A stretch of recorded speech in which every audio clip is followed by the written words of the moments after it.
नमस्कार दोस्तों, स्वागत है आप सभी का आज के इस नए वीडियो लेक्चर में। आज के इस वीडियो लेक्चर में हम दिल्ली में 2024 में हुए पोस्टल असिस्टेंट और सॉर्टिंग असिस्टेंट के क्वेश्चन पेपर के मैथमेटिक पोर्शन को सॉल्व करेंगे। तो आइए शुरू करते हैं आज के इस वीडियो लेक्चर का क्वेश्चन नंबर 1। तो क्या दिया है हमें यहाँ पे 16 + 3/4 multiply square bracket 32 - 16 divided by 4 multiply 6 + 23 - 11 bar plus 3 - 2 multiply 6 bracket close.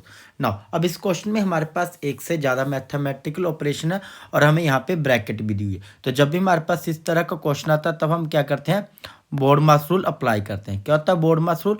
Bracket of division, multiplication, addition and then subtraction. Now according to BODMAS rule first step हमारे पास क्या होता है, ब्रैकेट पोर्शन को सॉल्व करना। नाउ तो सबसे पहले हम क्या करेंगे, इस ब्रैकेट को सॉल्व करेंगे। नाउ अब इस ब्रैकेट के अंदर हमारे पास एक से ज़्यादा मैथमेटिकल ऑपरेशन है, तो यहाँ पर भी हम बोर्डमास रूल अप्लाई करेंगे। नाउ उससे पहले हमारे पास यहाँ पे 2 नंबर के ऊपर बार लगा हुआ है, तो सबसे पहले हम इसे सॉल्व करेंगे। तो इसे लिख लेते हैं नेक्स्ट स्टेप में। तो क्या आ जाएगा हमारे पास, तो आएगा हमारे पास 16 + 3/4 स्क्वायर ब्रैकेट, देन आएगा हमारे पास 32 - 16 डिवाइडेड बाई 4 मल्टीप्लाई 6 और प्लस 23 में से 11 गए तो हमारे पास कितने बचेंगे यहाँ पे 12। तो यहाँ पे क्या आ जाएगा प्लस में 12 + 3 - 2 then multiply 6 then square bracket close. Now अब नेक्स्ट क्या है हमारे पास आगे,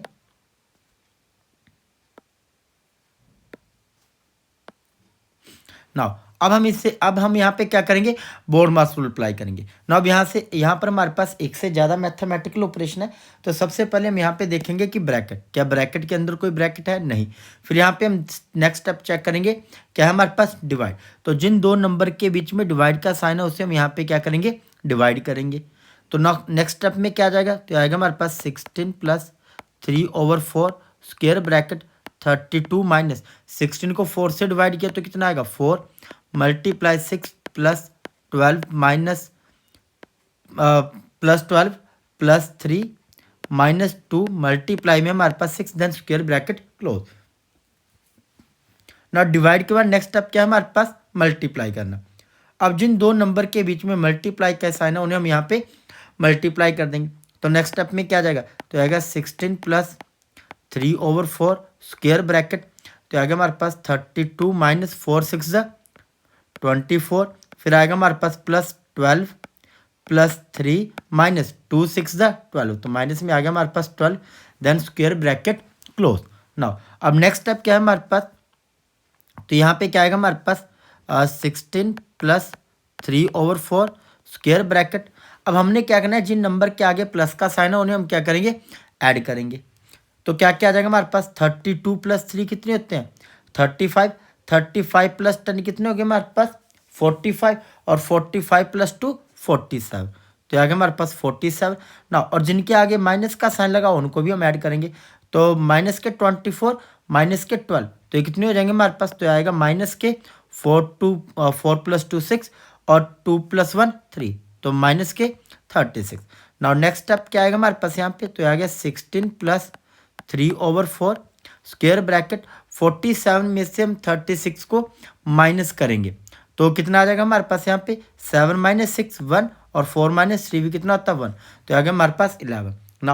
अब नेक्स्ट स्टेप में हम यह ब्रैकेट को हटा देंगे यहाँ से, तो आ जाएगा हमारे पास 16 + 3 11 33/4 ना। अब हमने क्या करना है यहाँ पे एलसीएम लेना है, तो इन दोनों का एलसीएम कितना आएगा 4, तो यहाँ पे एलसीएम आ गया हमारे पास 4, इसको हम इधर क्रॉस मल्टीप्लाई कर देंगे और 1 को इधर, तो 16 4 दो कितने होते हैं, तो 64 प्लस और यहाँ पे कितना आ गया हमारे पास 33 नाउ इक्वल टू 4 + 3 7 और 6 + 3 9 और ओवर में क्या आ गया 4, तो हमारे पास आंसर कितना आ गया 97/4। नेक्स्ट क्वेश्चन क्या दिया हमें यहाँ पे 88%, तो परसेंट का मतलब क्या होता है यहाँ पे हमारे पास इज इक्वल टू 1/100 और ऑफ का मतलब क्या होता है हमारे पास मल्टीप्लाई करना। और यहाँ पे हमें यहाँ पे क्वेश्चन मार्क दिया, तो क्वेश्चन मार्क में यहाँ पे क्या मान लूँगा x। नाउ अब इसे सोल्व करके लिखते हैं, तो 88/100 ऑफ का मतलब मल्टीप्लाई, तो कितना आ गया 370 प्लस 24/100 किसका 210 का, तो मल्टीप्लाई में कितना आ गया 210 और माइनस में क्या है हमारे पास क्वेश्चन मार्क, तो क्वेश्चन मार्क को हमने क्या मान लिया यहाँ पे x और इज इक्वल टू कितना है 118। नाउ अब नेक्स्ट स्टेप में हम क्या करेंगे कैंसिल आउट करेंगे, 0 से 0 कैंसिल, यहाँ पे 0 से 0 कैंसिल हो जाएगा। नाउ अब नेक्स्ट क्या आएगा 88 को मल्टीप्लाई करेंगे 37 के साथ, ठीक है, तो कितना आ जाएगा हमारे पास, तो आएगा 3256 डिवाइडेड बाई 10 प्लस 24 को मल्टीप्लाई करेंगे किसके साथ 21 के साथ, तो कितना आएगा हमारे पास, तो आएगा हमारे पास 504 और डिवाइड में कितना 10, माइनस में कितना आ गया, माइनस में आ जाएगा हमारे पास x इज इक्वल टू 118। ना अब इसको हम डेसिमल में चेंज कर लेंगे तो आएगा 325.6 plus 50.4 minus x is equal to 118। तो इन दोनों को हम ऐड कर देंगे, तो ऐड करके कितना आएगा इन दोनों को, तो आ जाएगा हमारे पास 376 minus x is equal to 118। Now x की वैल्यू फाइंड करने उन्हें, तो minus x is equal to 118 minus 376, तो सब्ट्रैक्ट करके क्या आ जाएगा यहाँ पे minus x is equal to, तो आ जाएगा हमारे पास, तो यहाँ पे आएगा हमारे पास माइनस 258, तो माइनस से माइनस कट जाएगा तो x की वैल्यू कितनी आ जाएगी 258। तो देखते हैं यहाँ पे कौन सा ऑप्शन करेक्ट होता है, option B is correct. Next question 2/5 of 1/3 of 3/7 of a number is 15. What is 40% of that number? किसी संख्या के 3/7 भाग के 1/3 का 2/5 भाग 15 है, उस संख्या का 40% क्या है। तो यहाँ पे जो भी बात की हुई है वो किसी नंबर के बारे में बात की हुई है, तो हमें वो नंबर पता ही नहीं है क्या है, तो मान लेते हैं let the number be equal to x. Now अब हम बात करते हैं यहाँ पे, तो क्या बोला 2/5, तो 2/5 किसका ऑफ 1/3, तो आ गया 1/3 किसका, तो यहाँ पे आ रहा है 3/7 मल्टीप्लाई में क्या आ जाएगा 3/7 ऑफ अ नंबर, तो वो नंबर क्या है हमारे पास यहाँ पे x और वो किसके इक्वल आ रहा है 15 के इक्वल। नाउ 3 से यहाँ पे 3 कट जाएगा तो क्या आएगा हमारे पास 2 1 2 और नीचे कितना आएगा 35, तो आ गया 2/35 multiply x is equal to 15 implies that. अब ये 2 हमने x की वैल्यू फाइंड करनी है, तो यहाँ पे 2 मल्टीप्लाई में और 35 डिवाइड में, तो जब हम इसको राइट हैंड साइड लेके जाएंगे तो 35 यहाँ पे मल्टीप्लाई में आ जाएगा और 2 जो है वो हमारे पास यहाँ पे डिवाइड में चला जाएगा, तो आएगा 15 मल्टीप्लाई 35 डिवाइडेड बाय 2 और इसको हम यहाँ पे कैंसिल आउट करेंगे, तो अभी हम यहाँ पे कैंसिल आउट नहीं करेंगे।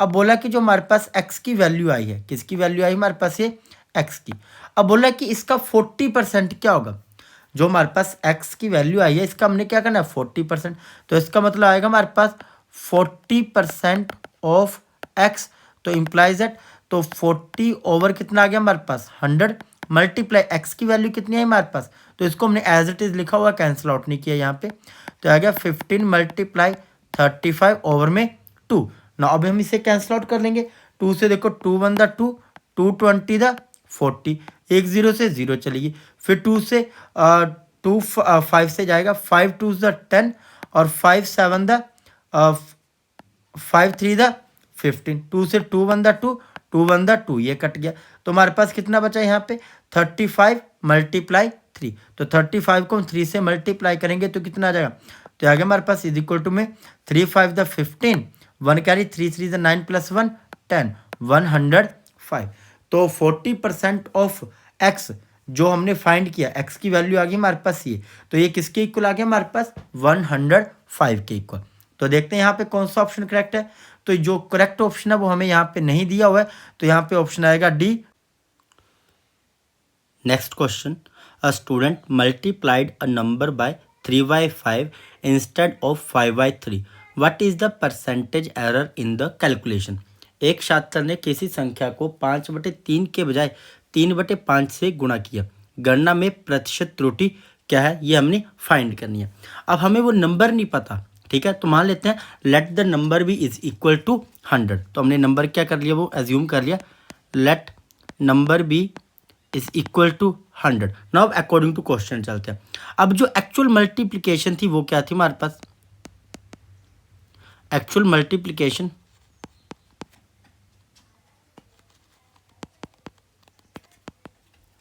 हमने करना क्या था कि 100 को हमने मल्टीप्लाई करना था किसके साथ, 5/3 के साथ, ठीक है ना। तो कितना आ गया हमारे पास 500 डिवाइडेड बाई 3, बट हमने गलती से मल्टीप्लाई किससे कर दिया, तो हमने यहाँ पे गलती से मल्टीप्लाई कर दिया 3/5 से। तो यहाँ पर हम लिख लेते हैं स्टूडेंट मल्टीप्लिकेशन स्टूडेंट से कितने से मल्टीप्लाई कर दिया, तो स्टूडेंट ने 100 को मल्टीप्लाई कर दिया 3/5 से। नाउ तो कितना आ जाएगा हमारे पास यहाँ पे, तो आ गया 300 डिवाइडेड बाई 5। नाउ तो यहाँ से हम क्या करेंगे, एरर निकाल लेते हैं। तो एरर कितना आ जाएगा, एरर आ जाएगा हमारे पास 500 divided by 3 minus 300 divided by 5।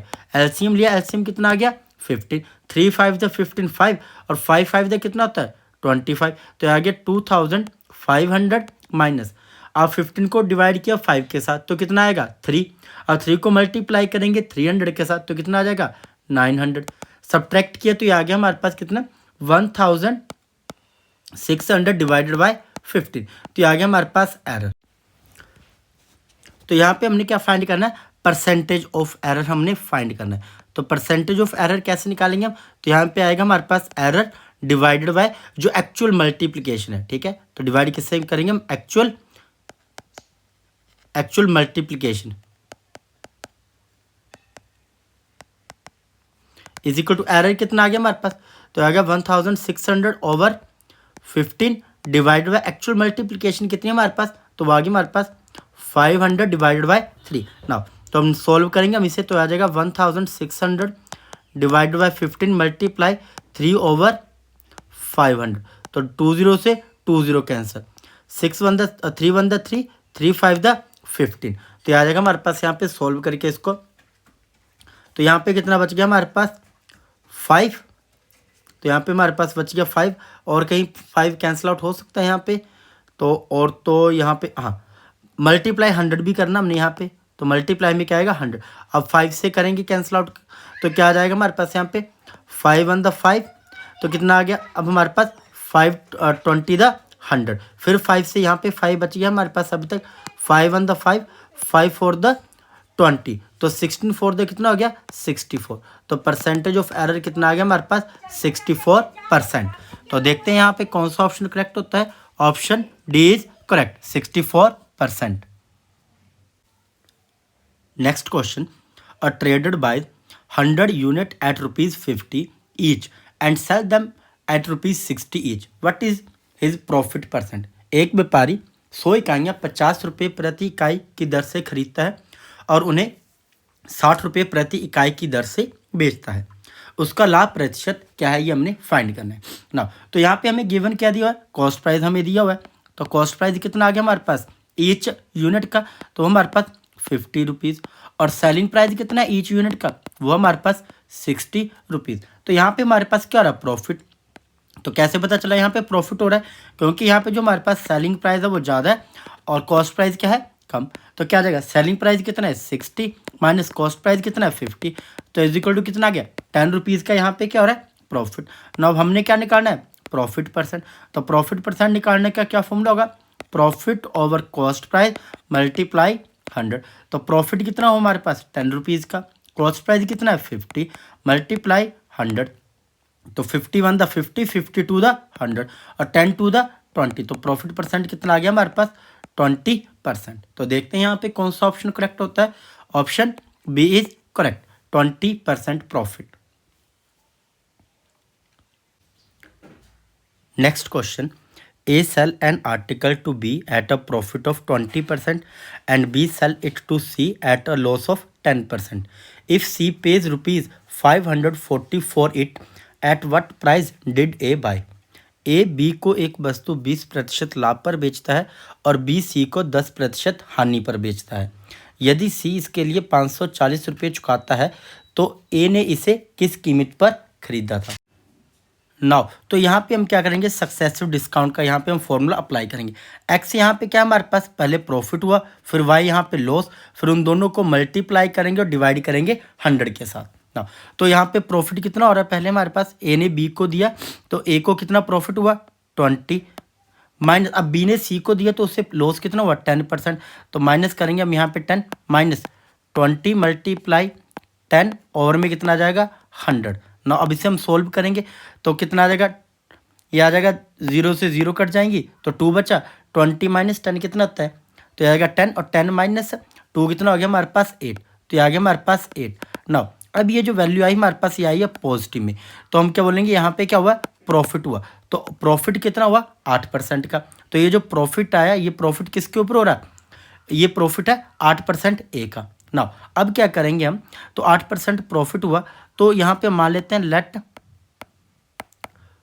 Late cost price of A is equal to x. ना और हमें यहाँ पे ये भी बताया कि सी ने कितने रुपए दिए उसको, तो सी ने 540 रुपीज़ पे किए हैं। ना तो ये सी का क्या है, यहाँ पे कॉस्ट प्राइस की सी ने 540 रुपये उसको दिए थे। ना अब हम यहाँ पे कंपैरिजन करेंगे तो 8% का प्रॉफिट हुआ किसे, ए को, तो ये आएगा हमारे पास 108% of x is equal to 540। ना तो ये आ जाएगा मेरे पास 108 over 100 multiply x is equal to 540। तो नेक्स्ट स्टेप में आ जाएगा x is equal to 540 multiply 100 divided by 108। Now तो इसे कैंसिल आउट करेंगे, 9 से कट जाएगा, 9 1 द 9, 9 2 द 18, 9 6 द 54, 0, 12 1 द 12, 12 5 द 60। तो एक्स की वैल्यू कितनी आ जाएगी हमारे पास, x is equal to 500। Now तो कॉस्ट प्राइस ऑफ ए कितना आ गया हमारे पास 500 रुपीज़। तो देखते हैं यहाँ पे कौन सा ऑप्शन करेक्ट होता है, option B is correct 500। Next question, when Ram sold his book for ₹255 he made a loss of 15%. For how much he should have sold if he wanted to make a profit of 5%. जब राम ने अपनी किताब 255 रुपये में बेची तो उसे 15% की हानि हुई। यदि वह 5% का लाभ कमाना चाहता है तो उसे इसे कितने में बेचना चाहिए था। नाउ इस क्वेश्चन में जो हमें गिवन डाटा दिया हो उसे हम यहाँ पे लिख लेते हैं। तो यहाँ पे हमें क्या दिया हुआ है, सेलिंग प्राइस दिया हुआ है। सेलिंग प्राइस कितना है यहाँ पे, selling price is equal to 255 और लॉस कितना हो रहा है, यहाँ पे लॉस हो रहा है 15%। और हमें यहाँ पे कॉस्ट प्राइस नहीं पता, कॉस्ट प्राइस हमने फाइंड करना है। तो कॉस्ट प्राइस फाइंड करने का क्या फॉर्मूला होता है, जब हमें सेलिंग प्राइस दिया और साथ ही साथ लॉस दिया तो फॉर्मूला हमारे पास selling price multiply 100 divided by 100 minus loss percent is equal to, now value put करेंगे यहाँ पे तो क्या आ जाएगा हमारे पास, cost price is equal to selling price आ गया हमारे पास 255 multiply 100 divided by 100 minus loss percent है 15, तो 100 माइनस 15 कितना हो गया 85, 85 1 द 85, 85 3 द 255। नाउ 100 मल्टीप्लाई 3 कितना आ गया हमारे पास 300 रुपीज़। तो आ गया हमारे पास कॉस्ट प्राइस। नाउ अब हमारे पास कॉस्ट प्राइस आ गया कितना 300 रुपीज़। अब बोला हमें इसके ऊपर कितना प्रॉफिट चाहिए, 5% प्रॉफिट चाहिए। तो बोला कि इसे हमें अब कितने रुपए में सेल करना पड़ेगा, तो सेलिंग प्राइस निकालना अब हमने। तो सेलिंग प्राइस निकालने का क्या फॉर्मूला होगा, यहाँ पे selling price is equal to cost price plus profit percent of cost price. Now value put करेंगे यहाँ पे क्या आ जाएगा, selling price is equal to cost price हमारे पास 300 प्लस 5%, तो 5 ओवर 100 मल्टीप्लाई 300, 20 से 20 कैंसिल, 3 5 द 15। तो आ गया हमारे पास 300 plus 15 is equal to 315 rupees. अगर उसे अपनी बुक पे प्रॉफिट करना है 5% का तो उसे अपनी बुक 315 रुपीज़ में सेल करनी पड़ेगी। तो देखते हैं यहाँ पे कौन सा ऑप्शन करेक्ट होता है, option B is correct 315 rupees. Next question, a person borrows ₹8,000 at 5% per annum simple interest. What is the total amount payable after 4 years? एक व्यक्ति 5% प्रति वर्ष साधारण ब्याज पर 8,000 रुपये उधार लेता है, 4 वर्ष बाद देय कुल राशि कितनी होगी। नाउ इस क्वेश्चन में हमें गिवन क्या दिया हुआ है, प्रिंसिपल हमें दिया हुआ है। प्रिंसिपल कितना दिया हुआ हमें यहाँ पे ये 8,000 रुपीज़ और रेट कितना दिया हुआ है, रेट है यहाँ पे हमारे पास 5% पर एनम और टाइम कितना है यहाँ पे 4 ईयर। हमने फाइंड क्या करना है यहाँ पे, अमाउंट फाइंड करना है। नाउ अमाउंट से पहले हमें यहाँ पे क्या करना क्या फाइंड करना पड़ेगा, सिंपल इंटरेस्ट। जब हम सिंपल इंटरेस्ट निकाल लेंगे तब हम आगे चल के अमाउंट निकाल सकते हैं। नाउ तो पहले हम क्या निकालेंगे, सिंपल इंटरेस्ट। सिंपल इंटरेस्ट निकालने का formula principal multiply rate multiply time over 100। Value put करते हैं यहाँ पे, प्रिंसिपल आ गया हमारे पास 8000, रेट कितना 5%, तो आ गया 5/100, और टाइम कितना 4 है। ना 20 से ये 20 कैंसिल, 8 5 40, तो ये आ गया कितना आ गया 400, 400 मल्टीप्लाई 4 तो कितना आ गया हमारे पास 1600। तो ये आ गया हमारे पास क्या सिंपल इंटरेस्ट, तो सिंपल इंटरेस्ट कितना आ गया 1600 रुपीज़। ना अब हमने क्या फाइंड करना है अमाउंट। ना अमाउंट निकालने का क्या फॉर्मूला होता है, हमें प्रिंसिपल पता चल गया कितना है, प्लस इसमें हम क्या जोड़ देंगे सिंपल इंटरेस्ट। ना प्रिंसिपल कितना है 8000 प्लस सिंपल इंटरेस्ट कितना है 1600। अब दोनों को ऐड किया तो आंसर कितना आ गया हमारे पास, ये तो आंसर आ गया हमारे पास 9600 rupees.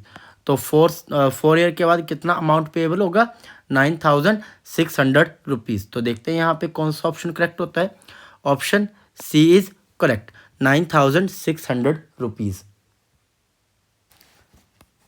Next question, if rupees 640 amount to rupees 832 in 2 year, what will rupees 860 amount to in 4 year at the same rate of simple interest per annum?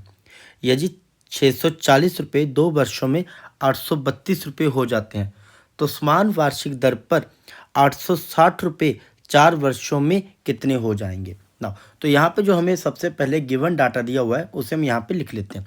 तो यहाँ पे हमें प्रिंसिपल बताया हुआ है, प्रिंसिपल यहाँ पे कितना हमारे पास 640 रुपीज़, और हमें यहाँ पे अमाउंट भी दिया हुआ है, अमाउंट कितना है 832 रुपीज़, और टाइम कितने दिया यहाँ पे, टाइम हमारे पास यहाँ पे 2 ईयर। ना अब हमने यहाँ पे फाइंड क्या करना है, अब हमने यहाँ पे रेट फाइंड करना है। ना अब यहाँ पे हमारे पास प्रिंसिपल भी है और अमाउंट भी है, तो हम यहाँ से सिंपल इंटरेस्ट निकाल सकते हैं।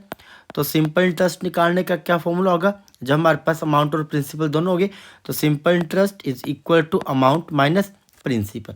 नाउ वैल्यू पुट करेंगे यहाँ पे, अमाउंट आ गया हमारे पास 832 माइनस प्रिंसिपल कितना है 640, तो सब्ट्रैक्ट किया तो ये आ गया हमारे पास इज इक्वल टू 192 रुपीज़। तो ये आ गया हमारे पास सिंपल इंटरेस्ट। ना अब हमने फाइंड क्या करना है, रेट हमने फाइंड करना है।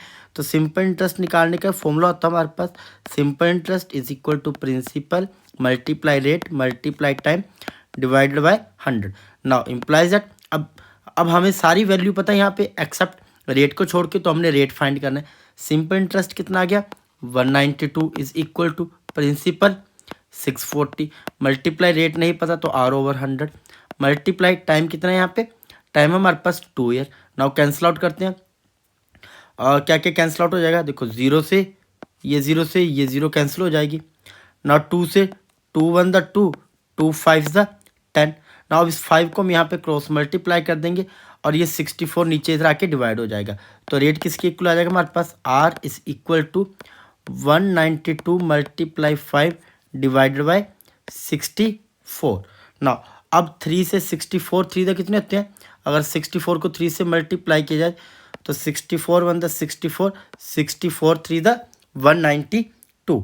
नाउ अब ये 3 आ गया 3 5 द 15, तो रेट कितना आ गया हमारे पास 15%। नाउ अब नेक्स्ट केस यहाँ पे क्या बोला हुआ है, बोला कि rupees 860 amount to in 4 year, मतलब 860 रुपये 4 साल में कितने हो जाएंगे, ये हमने पता करना है यहाँ पे। ना अब सेकंड केस के लिए जो हमारे पास प्रिंसिपल होगा वो कितना होगा 860 रुपीज़, हमने यहाँ पे अमाउंट फाइंड करना है, और हमें यहाँ पे और रेट क्या है हमारे पास, जो अभी पिछले केस में निकाला रेट दोनों के लिए सेम है, तो रेट आ गया हमारे पास 15%, और टाइम कितना है इस केस के लिए 4 ईयर। ना हमने फाइंड क्या करना है यहाँ पे, पहले हम सिंपल इंटरेस्ट निकालेंगे, फिर उसके बाद हम यहाँ से अमाउंट निकालेंगे। तो सिंपल इंटरेस्ट निकालने का formula principal multiply rate multiply time over 100 is equal to value put करते हैं, प्रिंसिपल कितना हमारे पास 860, प्रिंसिपल आ गया हमारे पास 860 मल्टीप्लाई टाइम आ गया हमारे पास 4 ईयर, और रेट हमारे पास कितना है 15%, तो 15/100। नाउ कैंसिल आउट करते हैं, 0 से ये 0 कैंसिल आउट हो जाएगी यहाँ से, फिर 5 से 5 3 द 15 5 2 द 10 2 से 2 1 द 2 2 2 द 4। नाउ तो ये आ गया हमारे पास इज इक्वल टू में 86 multiply 6 is equal to 6 6 the 36 6 carry sorry 6 6 the 36, 6 यहाँ पे आ गया, 3 कैरी, 6 8 द 48 प्लस 3 51, तो आ गया 516 रुपीज़। तो आ गया हमारे पास सिंपल इंटरेस्ट। ना अब हमने क्या निकालना है, अमाउंट निकालना है। तो अमाउंट निकालने का क्या फॉर्मूला होगा हमारे पास, principal plus simple interest. Principal हमारे पास कितना था 860 रुपये, प्लस इंटरेस्ट कितना आ गया हमारे पास 516 रुपये। अब इन दोनों को ऐड किया तो हमारे पास अमाउंट कितना आ जाएगा, तो आ जाएगा हमारे पास 1376 रुपीज़। तो देखते हैं यहाँ पे कौन सा ऑप्शन करेक्ट होता है। Option B is correct, 1376 rupees. Next question, the average height of the student of a class of 20 is 105 centimeter. If 10 more students of average height of 120 centimeter join the class, the average height of the class will become what? 20 छात्रों की एक कक्षा के छात्रों की औसत ऊंचाई 105 centimetre है। यदि 120 सेंटीमीटर की औसत ऊंचाई वाले 10 और छात्र कक्षा में शामिल हो जाते हैं तो कक्षा की औसत ऊंचाई क्या हो जाएगी, ये हमने फाइंड करना है ना। तो हमें जो पहले गिवन डाटा दिया हो उसे हम यहाँ पे लिख लेते हैं। तो हमें यहाँ पे क्या बताया, एवरेज हाइट दी हुई है पहले 20 स्टूडेंट की, तो लिख लेते हैं यहाँ पे एवरेज हाइट ऑफ 20 स्टूडेंट्स कितनी दी यहाँ पे 105 सेंटीमीटर। नाउ अब 10 स्टूडेंट और ऐड हो रहे हैं यहाँ पे और उनकी एवरेज हाइट कितनी दी है 120 सेंटीमीटर, तो लिख लेते। अच्छा यहाँ पे हमने एवरेज हाइट तो निकाल ली 20 स्टूडेंट की, तो यहाँ पे हम टोटल हाइट भी निकाल लेते हैं 20 स्टूडेंट की। Total height of 20 student is equal to 105 multiply 20, तो क्या आ जाएगा हमारे पास इज इक्वल टू में, तो आएगा 0 ऑफ 2 5 ज़ 10 और 2 1 ज़ 2, तो आ गया 2100 सेंटीमीटर। ये आ गई इसकी average height, sorry total height आ गई 20 स्टूडेंट की। ना अब नेक्स्ट क्या दिया हुआ है, एवरेज हाइट ऑफ 10 स्टूडेंट कितनी दी हुई है यहाँ पे एवरेज हाइट 10 स्टूडेंट्स की, तो यह हमारे पास यहाँ पे 120 सेंटीमीटर 120 सेंटीमीटर। तो टोटल हाइट कितनी आ जाएगी, total height of 10 student is equal to 120 multiply 10 is equal to आ गई 1200 सेंटीमीटर। ना ये आ गई टोटल हाइट ऑफ 10 स्टूडेंट। ना हमने फाइंड क्या करना है, अब हमने पहले 20 थे और 10 और ऐड हो गए स्टूडेंट ना, अब हमने इनकी टोटल एवरेज हाइट फाइंड करनी है। तो अब हमारे पास टोटल स्टूडेंट कितने हो गए, तो टोटल स्टूडेंट हो गए हमारे पास, total student is equal to कितने हो गए 30। ना अब हमने क्या करना है, एवरेज हाइट निकालनी है 30 स्टूडेंट की। तो एवरेज निकालने का फॉर्मूला क्या होता है, average is equal to sum of all data divided by total number of data. तो सम ऑफ ऑल डाटा में हम यहाँ पे क्या करेंगे 20 प्लस 10 30 स्टूडेंट्स की जो हाइट आई है हमारे पास टोटल हाइट, उनको हम ऐड करेंगे। तो पहले 20 स्टूडेंट्स की कितनी हाइट आई टोटल, तो आगे 2100 प्लस नेक्स्ट जो 10 ऐड हुए स्टूडेंट उनकी टोटल हाइट आ गई हमारे पास कितनी 1200 डिवाइड बाय टोटल स्टूडेंट कितने हैं 30, तो डिवाइड हम कर देंगे किससे 30 से। तो कितना आ जाएगा हमारे पास यहाँ पे ऐड करके, तो आएगा 0 0 2 + 1 3 2 + 1 3, तो आएगा 3300 डिवाइडेड बाय 30। और 0 से 0 कैंसिल, 3 से 3 1 द 3 3 1 द 3 3 1 द 3 0, तो हमारे पास एवरेज हाइट क्या आ जाएगी 30 स्टूडेंट की 110 सेंटीमीटर। तो देखते हैं यहाँ पे कौन सा ऑप्शन करेक्ट होता है। Option C is correct 110 centimetre.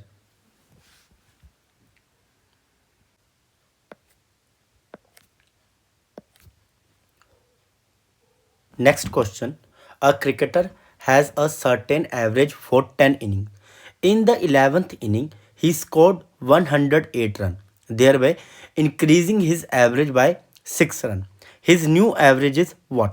एक क्रिकेटर का 10 पारियों का एक निश्चित औसत है। 11वीं पारी में उसने 108 रन बनाए जिससे उसका औसत रन 6 से बढ़ गया। उसका नया औसत क्या होगा। नाउ अब एवरेज निकालने का फॉर्मूला क्या होता है, सबसे पहले तो वो देख लेते हैं हम यहाँ पे। Average is equal to sum of all data divided by total number of data. अब इस क्वेश्चन में कुछ चीज़ें मिसिंग चल रही हैं, जैसे कि sum of all data and total number of all data की जगह पे क्या आएगा। अब पहले जो एवरेज थी, मान के चलो, मान लेते हैं कि वो एवरेज क्या है यहाँ पे हमारे पास एक्स। हमें नहीं ना पता कि 10 इनिंग खेली कितने रन बनाए, वो भी नहीं पता हमें। अगर रन पता होते तभी हम वहाँ पे एवरेज निकाल पाते। तो मान लेते हैं कि जो एवरेज है हमारे पास वो क्या है एक्स।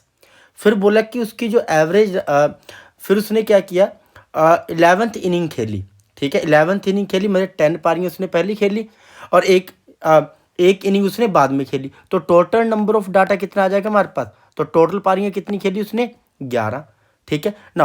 अब जो पहले 10 पारियां खेली उनके कुछ रन थे उसके, हमें नहीं पता कितने रन थे, एवरेज बताई हुई है उन्होंने। तो यहाँ पे हमने एवरेज को क्या मान लिया एक्स। जो 10 इनिंग की एवरेज आई वो हमने क्या मान लिया एक्स। तो टोटल रन कितने आ जाएंगे 10 इनिंग के, 10 मल्टीप्लाई में एक्स प्लस। अब 11th इनिंग जैसे उसने खेली तो उसने कितने रन बनाए 108, और बोला कि जो एवरेज थी वो कितने से बढ़ गई 6 रन से। तो यहाँ पे हम एवरेज में कितने ऐड कर देंगे 6 ना। अब हम इसे सोल्व करेंगे, तो इधर हम 11 से इसे क्रॉस मल्टीप्लाई करेंगे तो आ जाएगा हमारे पास नेक्स्ट स्टेप में 11x प्लस में कितना आ जाएगा 66 is equal to 10x plus 180, sorry 108 है यहाँ पे हमारे पास 108 रन बनाए उसे, तो आ गया 108 ना। अब एक्स एक्स वालों को एक तरफ ले आते हैं हम, तो आ जाएगा हमारे पास 11x minus 10x is equal to 108 minus 66। तो ये आ गया हमारे पास x इज इक्वल टू, तो सब्ट्रैक्ट किया हमारे पास कितना आ जाएगा यहाँ पे 48। तो देखते हैं यहाँ पे कौन सा ऑप्शन करेक्ट होता है, option A is correct 48 run. तो एवरेज क्या आ जाएगी, तो टोटल 11 पारियों की एवरेज कितनी आ जाएगी 48 रन। तो next question, find the average of all the number between 6 and 34 which are divisible by 5। 6 और 34 के बीच की सभी संख्याओं का औसत ज्ञात करें जो 5 से विभाज्य है ना। तो 6 और 34 के बीच में कौन कौन से नंबर आएंगे जो 5 से डिवाइड हो जाएंगे, तो सबसे पहले हम उन्हें लिख लेते हैं। तो 5 का टेबल पढ़ेंगे तो क्या आएगा 5 1 5, ये तो 6 से छोटा है तो ये नहीं आएगा, 6 से आगे चाहिए और 34 के पीछे। फिर 5 से 5 2 the 10, 5 3 the 15, 5 4 the 20, 5 5 the 25, 5 6 the 30, 5 7 the 35, जो कि 34 से बड़ा हो गया तो हम उसे नेग्लेक्ट करेंगे ना।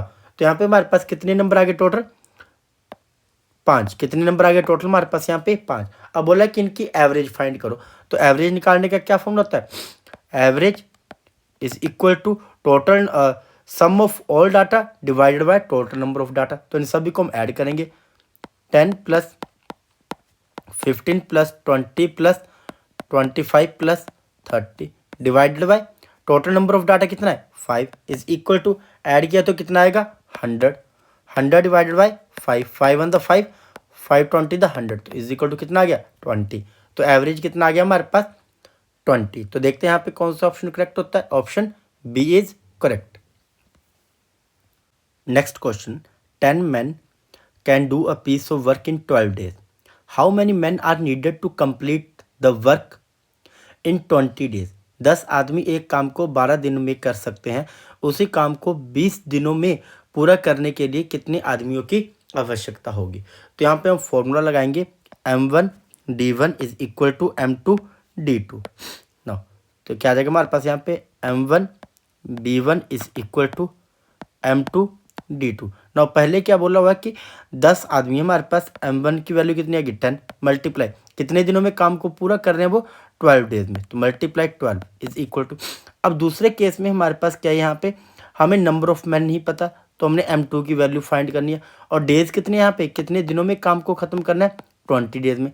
अब यहाँ पे हमारे पास w1 भी आएगा नीचे डिवाइड में, बट वर्क यहाँ पे क्या है हमारे पास सेम है, w1 is equal to w2 हो गया, w1 is equal to w2, इन सभी को हम क्या मान सकते हैं इज इक्वल टू 1। तो हमने इसलिए यहाँ से w1 और w2 को हटा दिया ना। अब क्या करें m2 की वैल्यू निकालनी है, 20 को से डिवाइड कर देंगे तो आएगा 10 multiply 12 divided by 20 is equal to m2। 10 1 the 10, 10 2 the 20, 2 1 the 2, 2 6 the 12 implies. तो हमें कितने आदमी चाहिए? 6 आदमी चाहिए जो क्या करेंगे, 20 दिन में सेम काम को खत्म करेंगे। तो देखते हैं यहाँ पे कौन सा ऑप्शन करेक्ट होता है। Option C is correct, 6 men। Next question, P and Q can do a piece of work in 30 and 40 days respectively. They began the work together, but P left after some days and Q finished the remaining work in 12 days. After how many days did P leave? P और Q किसी काम को क्रमशः 30 और 40 दिनों में पूरा कर सकते हैं। उन्होंने एक साथ काम शुरू किया, लेकिन P कुछ दिनों के बाद काम छोड़ देता है और Q शेष काम 12 दिनों में करता है। P ने कितने दिनों बाद काम छोड़ा होगा, ये हमने पता करना है ना। तो अब देखते हैं यहाँ पे हमारे पास क्या क्या दिया हुआ है, उसे हम यहाँ पे लिख लेते हैं। तो हमें यहाँ पे ये बताया कि P जो है वो एक काम को कितने दिनों में खत्म कर रहा है, 30 में, और B जो Q है वो भी सेम काम को कितने दिनों में खत्म कर रहा है, 40 दिनों में।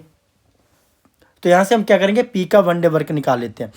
तो क्या आ जाएगा हमारे पास यहाँ पे, P 1 day work is equal to कितना आ जाएगा, टोटल वर्क कितना हमारे पास 1 यूनिट डिवाइड बाय कितने दिनों में खत्म कर रहा है P अकेला, 30 डेज में। तो ऐसे हम यहाँ पे Q का निकाल लेते हैं। Q's का 1 डे वर्क कितना आ जाएगा, तो आ जाएगा हमारे पास 1/40, क्योंकि Q सेम काम को कितने दिनों में खत्म कर रहा है, 40 दिनों में खत्म कर रहा है। और यहाँ से हम क्या करेंगे, P और Q का 1 डे वर्क निकाल लेते हैं। ठीक है, दोनों ने एक दिन में कितना काम किया होगा मिलके, वो निकाल लेते हैं ना। तो P प्लस Q इन दोनों का 1 day work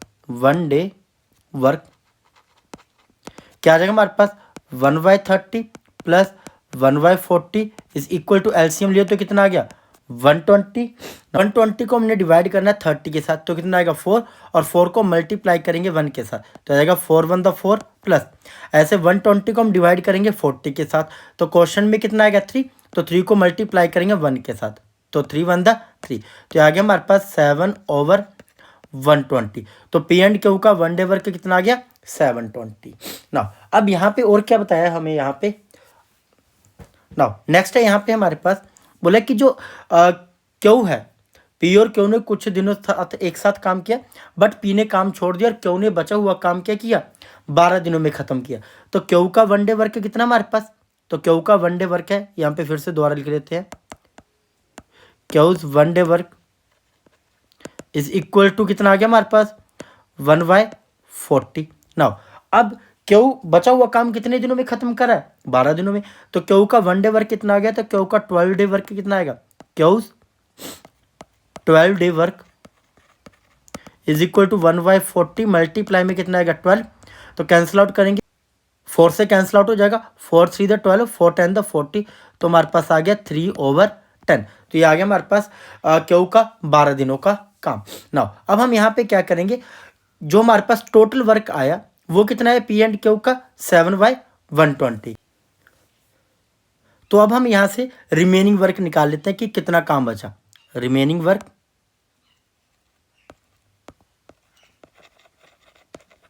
is equal to total work हमने 1 यूनिट माना है, तो 1 माइनस Q का 12 दिनों का काम कितना है, 3/10, तो 1 माइनस 3/10 एलसीएम लिया, एलसीएम कितना आएगा 10, तो आएगा हमारे पास 10 माइनस 3 इज इक्वल टू 7/10। तो रिमेनिंग वर्क कितना बचा हमारे पास, 7/10 ना। अब यहाँ पे बोला कि P और Q ने कुछ दिनों तक तो काम एक साथ किया होगा, तो अब देखो P Q का 1 डे वर्क आ गया हमारे पास 7/120। अब मान लेते हैं P Q ने x दिनों तक एक साथ काम किया, तो यहाँ से हम क्या करेंगे, P Q का x डेज वर्क निकाल लेते हैं।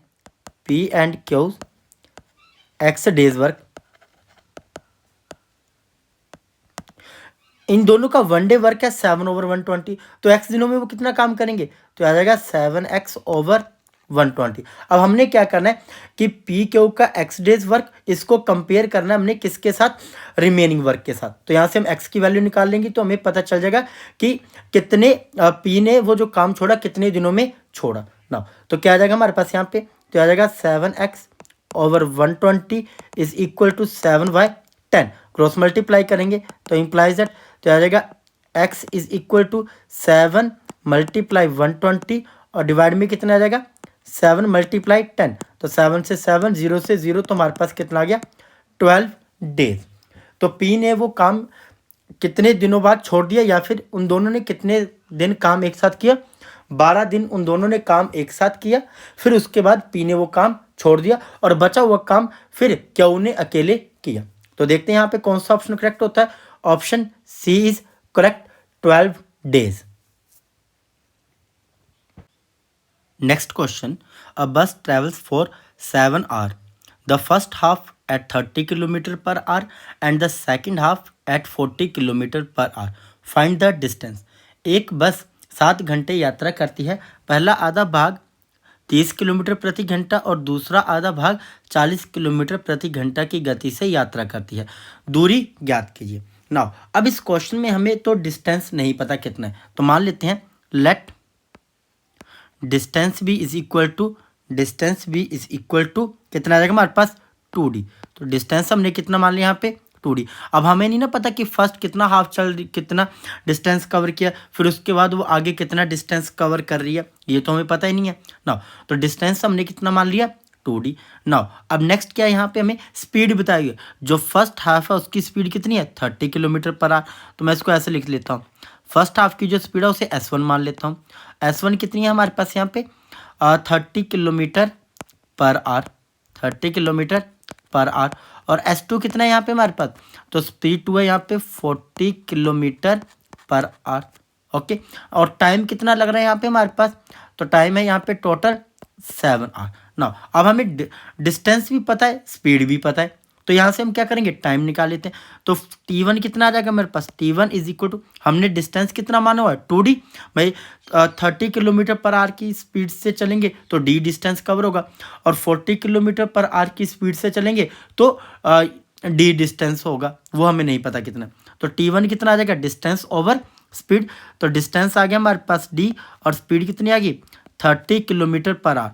तो यहाँ से किलोमीटर कैंसिल हो जाएगा, तो यहाँ पे क्या बचेगा r, फिर ऐसे हम T2 निकाल लेंगे, तो T2 कितना आ जाएगा हमारे पास, तो T2 आ जाएगा d/40। नाउ इम्प्लाइज दैट, अब हमने क्या है ना T1 और T2 कितना दिया हमें, टोटल टाइम कितना लगा 7 आवर, तो T1 plus T2 is equal to कितना आ गया 7 आवर। नाउ वैल्यू पुट करेंगे हम यहाँ पे T1 की, तो T1 कितना है d/30 प्लस D2 कितना है, T2 कितना है d/40। यहाँ से हमने r को कॉमन निकाल लिया बाहर, और इधर कितना आ गया 7 आवर, r से r कट जाएगा, इन दोनों का हम लेंगे यहाँ पे एलसीएम, 30 और 40 का एलसीएम कितना आएगा 120। 120 को डिवाइड किया 30 के साथ, तो क्वेश्चन में आएगा 4 को d के साथ मल्टीप्लाई किया तो आ गया 4d प्लस, अब 120 को डिवाइड करेंगे हम 40 के साथ, तो क्वेश्चन में कितना आएगा 3, अब 3 को मल्टीप्लाई करेंगे हम d के साथ, तो आ जाएगा 3d इज इक्वल टू 7। ना अब क्रॉस मल्टीप्लाई कर देंगे तो आ जाएगा मेरे पास 120 मल्टीप्लाई 7। नाउ अब यहाँ पे हम 7 को क्या करेंगे डिवाइड कर देंगे, तो आ जाएगा d is equal to 120 multiply 7 divided by 7, तो 7 से यहाँ 7 कैंसिल, तो d कितना आ जाएगा हमारे पास यहाँ पे d इज इक्वल टू 120। तो d यहाँ पे क्या है हमारे पास डिस्टेंस, तो डिस्टेंस के यूनिट क्या होंगे किलोमीटर। नाउ अब हम यहाँ पे डिस्टेंस तो निकालिए, अब टोटल डिस्टेंस कितना हमारे पास, तो टोटल डिस्टेंस कितना हमारे पास 2d, तो क्या आ जाएगा हमारे पास 2 मल्टीप्लाई में d कितना आ गया 120, तो आ जाएगा हमारे पास 240 किलोमीटर, तो आ गया हमारे पास आंसर। तो देखते हैं यहाँ पे कौन सा ऑप्शन करेक्ट होता है, option D is correct 240 kilometre. The distance between two cities A and B is 330 kilometer. A train start from A at 8 a.m. and travel toward B at 60 kilometer per hour. Another train start from B at 9 a.m. and travel toward A at 75 kilometer per hour. At what time do they meet? दो शहरों A और B के बीच की दूरी 330 kilometre है। एक train सुबह 8 बजे A से शुरू होती है और 60 किलोमीटर प्रति घंटा की गति से B की ओर जाती है। दूसरी ट्रेन सुबह 9 बजे B से शुरू होती है और 75 किलोमीटर पर आवर की गति से A की ओर आती है। वे किस समय मिलते हैं ना। अब मान के चलते हैं हमारे पास ये पॉइंट है A और ये पॉइंट है हमारे पास इधर B। ये पॉइंट आ गया हमारे पास यहाँ पे A और ये आ गया पॉइंट B, और इन दोनों के बीच का जो डिस्टेंस है यहाँ से यहाँ तक वो कितना है 330 किलोमीटर। कितना डिस्टेंस है 330 किलोमीटर। अब बोला कि ए जो है वो क्या कर रहा है, ए जा रहा है कहाँ पे, बी की ओर, और ए कितने बजे जा रहा है, 8 AM। तो यहाँ पे हमने लिख दिया 8 AM। स्पीड कितनी है उसकी जाने की इस तरफ, बी की तरफ, तो वो जा रहा है 60 किलोमीटर पर आवर की स्पीड से ना। अब ऐसे बी की बात करते हैं, तो बी क्या कर रहा है, बी ए की तरफ आ रहा है, ये कितने बजे चला यहाँ पे, 9 AM पे चला ये, और इसकी स्पीड कितनी है, इसकी स्पीड है 75 किलोमीटर पर आवर ना। अब ये भाई साहब ये 9 AM पे चल रहा है और ये 8 AM पे चल रहा है, मतलब ये कुछ टाइम के बाद यहाँ पे 9 बजे कुछ डिस्टेंस कवर करेगा, यहाँ पे पहुँच गया 9 AM पे। तो 9 AM पे ये किस स्पीड से जा रहा है, 60 किलोमीटर पर आवर की स्पीड से। तो इसका मतलब इसने यहाँ से लेके यहाँ तक कितना डिस्टेंस कवर कर लिया, 60 किलोमीटर ना। अब यहाँ से यहाँ तक कितना रिमेनिंग डिस्टेंस बचा वो हम निकाल लेते हैं। तो रिमेनिंग डिस्टेंस यहाँ पे कितना बचेगा हमारे पास, 270 किलोमीटर, ये आ गया हमारे पास रिमेनिंग डिस्टेंस नाउ। अब हमने क्या करना है, यहाँ पे ये पता करना है कि वो दोनों किस टाइम पे एक दूसरे के साथ मीट करेंगे नाउ। अब यहाँ पे हमारे पास डिस्टेंस इज इक्वल टू, अब जब हमारे पास दोनों अपोजिट डायरेक्शन में जाते हैं तो उनकी जो रिलेटिव स्पीड है वो क्या हो जाती है, ऐड हो जाती है। तो स्पीड कितनी आ जाएगी यहाँ पे, टोटल स्पीड तो आ जाएगी 60 + 75 135। तो आगे हमारे पास इसको ऐसे लिख लेता हूँ, S1 + S2, ठीक है, S1 + S2 ब्रैकेट में, और मल्टीप्लाई में क्या आ जाएगा हमारे पास यहाँ पे टाइम, ठीक है। टाइम ही तो निकालना हमने, कितने घंटे के बाद वो एक दूसरे के साथ मिलेंगे। तो ना, तो डिस्टेंस कितना हमारे पास 27, ये डिस्टेंस देखना जो 9 to 9 तक चल रहा है, ये वाला तो उसने कवर कर लिया, इसलिए हमने इसको माइनस कर दिया 60 को यहाँ से। तो ये आ गया 270 इज इक्वल टू, स्पीड 1 है 60 और स्पीड 2 कितनी है, ये हमारे पास 75। ऐड किया दोनों को, कितना आ गया 135 मल्टीप्लाई में टी ना। ये 135 वन द 135, 135 टू द 270। तो टाइम कितना आ गया हमारे पास 2 आवर, मतलब ये 2 घंटे के बाद आपस में मिलेंगे ना। अब ये डिस्टेंस शुरू कितने पे हुआ, 9 बजे, तो 9 + 2 कितने हो गए 11, तो वो कितने टाइम पे मिलेंगे 11 AM पे। तो देखते हैं यहाँ पे कौन सा ऑप्शन करेक्ट होता है, option B is correct, 11 AM, तो वो 11 बजे आपस में दोनों ट्रेन मिलेंगी। Next question, if 4 machines can produce 240 units in 6 hours, how many unit can 8 machine produce in 9 hours now. तो यहाँ पे हम सेम ही फॉर्मूला अप्लाई करेंगे, M1 D1, और यहाँ पे क्या आ जाएगा हमारे पास, साथ में टाइम भी आ रहा है, तो यहाँ पे क्या आ जाएगा T1 / W1 is equal to, तो यहाँ पे आएगा हमारे पास M2 D2, यहाँ पे आ गया T2, और ओवर में क्या आ जाएगा W2 नाउ। फर्स्ट केस में क्या है हमारे पास 4 मशीन है, ठीक है, वो कितने यूनिट प्रोड्यूस कर रहे हैं, 240 यूनिट प्रोड्यूस कर रहे हैं, कितने घंटे में, 6 घंटे में, ठीक है नाउ। तो यहाँ पे हमारे पास वर्क क्या आ जाएगा, तो वर्क आएगा हमारे पास 240 यूनिट नाउ। वैल्यू पुट करेंगे हम यहाँ पे, तो जो जो चीज़ें हमें यहाँ पे दी हुई हैं हम उन्हें ही पुट करेंगे यहाँ पे। तो M1 तो यहाँ पे है नहीं हमारे पास, तो M1 हम यहाँ पे हम M1 किसको मानेंगे, मशीन को। तो 4 मशीन है, मल्टीप्लाई कितने घंटे काम कर रही हैं वो, 6 घंटे काम कर रही हैं, डिवाइड बाय कितना वर्क कर रही हैं, 240 unit work is equal to, दूसरे केस में हमारे पास मशीन कितनी है 8, टाइम कितना है हमारे पास, तो टाइम है यहाँ पे हमारे पास 9 आवर, डिवाइड बाय W2 हमने फाइंड करना है नाउ। तो हम क्या करेंगे, क्रॉस मल्टीप्लाई करेंगे और कैंसिल आउट करेंगे, तो आ जाएगा 4 × 6, या फिर हम इसे ऐसा करते हैं,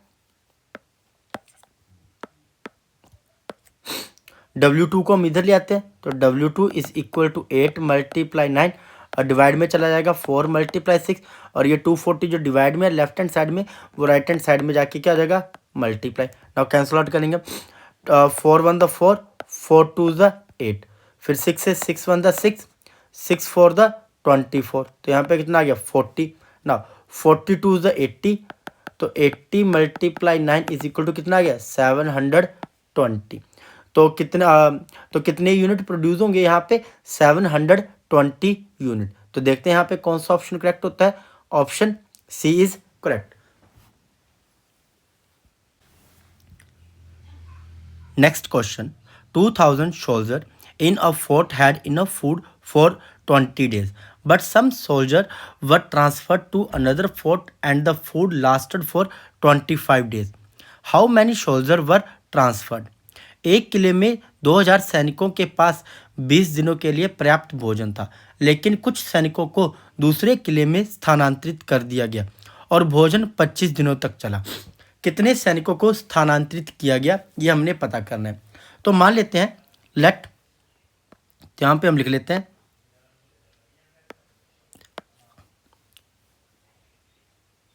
लेट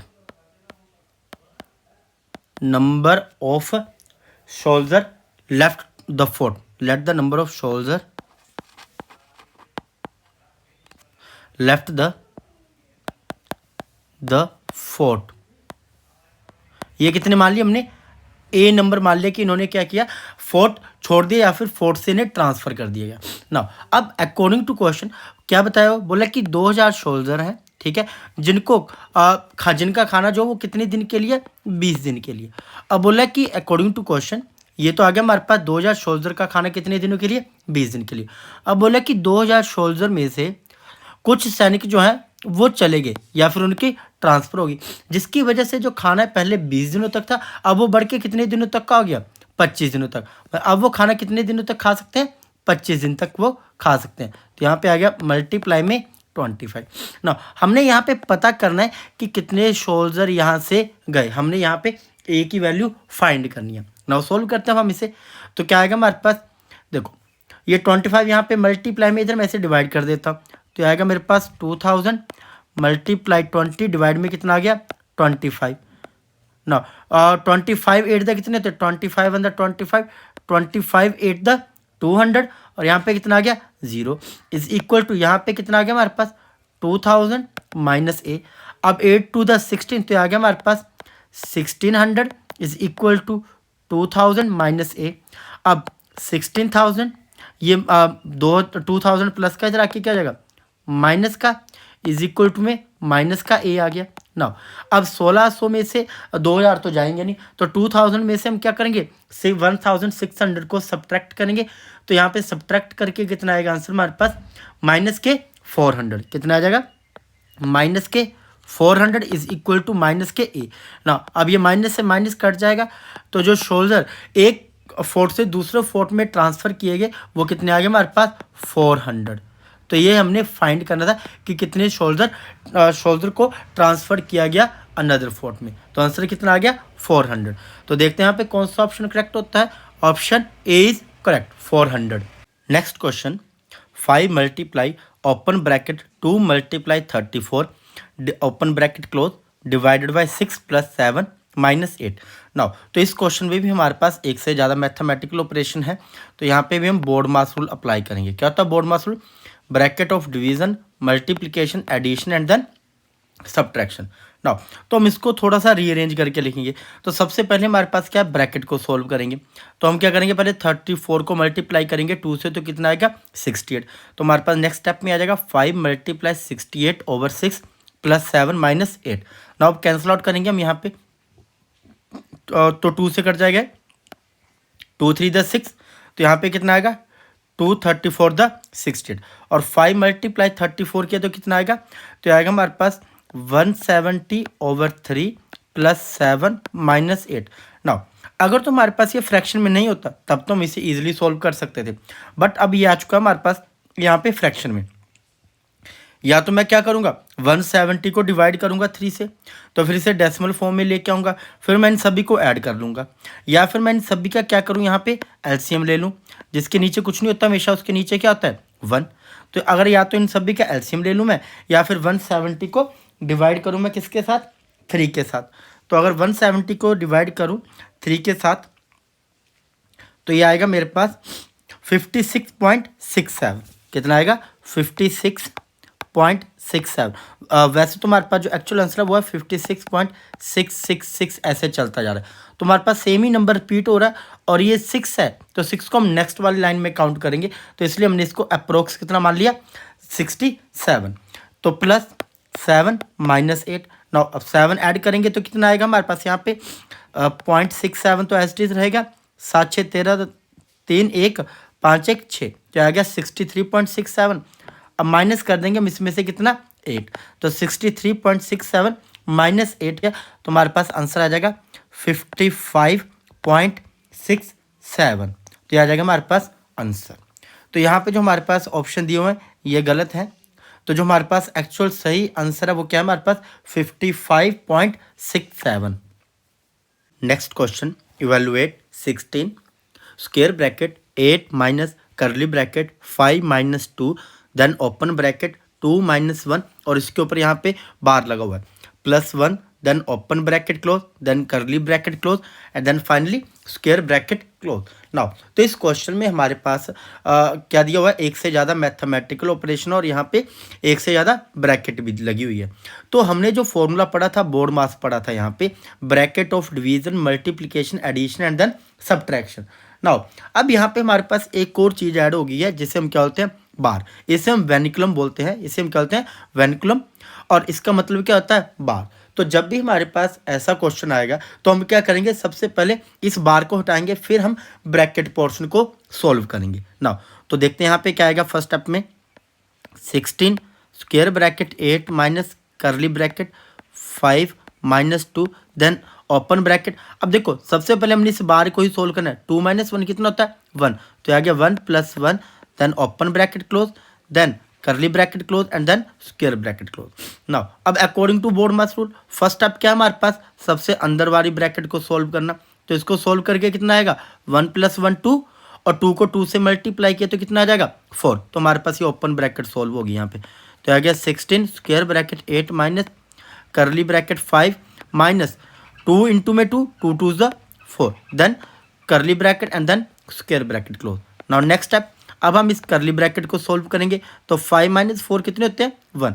तो आ जाएगा 16 square bracket 8 minus 1 is equal to, now 8 minus 1 कितने होते हैं, 5। तो आ गया 16 मल्टीप्लाई में, अब स्क्वायर ब्रैकेट को सोल्व करके कितना आ गया, 7। तो 16 7 तक कितने होते हैं, 112। तो देखते हैं यहाँ पे कौन सा ऑप्शन करेक्ट होता है। Option B is correct, 112।